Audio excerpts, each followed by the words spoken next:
Saya telah menjadi Kristen bertahun-tahun, tapi ada satu hal yang saya pelajari selama ini yang benar di setiap tahap hidup saya dan kehidupan Kristen. Ketika Anda berdoa, Tuhan melakukan hal-hal yang luar biasa.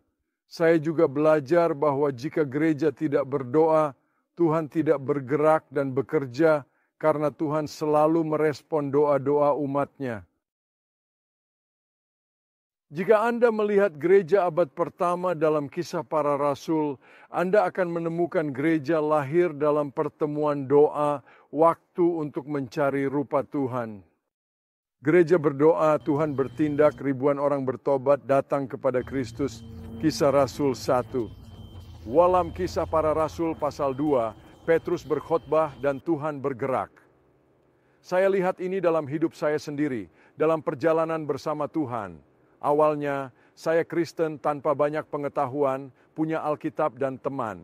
Kami bertemu, berdoa, dan melihat Tuhan lakukan hal luar biasa.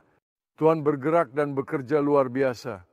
Tapi tidak ada yang pernah berdampak pada saya seperti saat pertama kali saya masuk Rumania. Saya diundang berkhotbah di gereja yang rohannya sedang bangkit.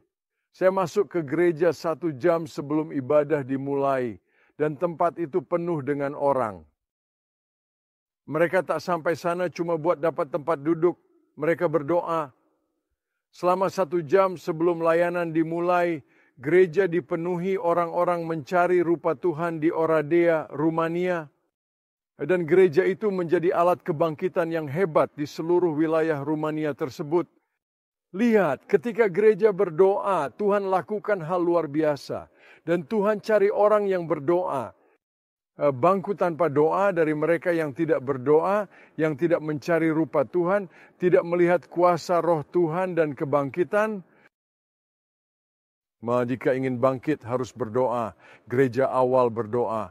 Saya temukan dalam hidup sendiri ketika berdoa, Tuhan lakukan hal luar biasa. Harus menjadi orang yang penuh dengan doa.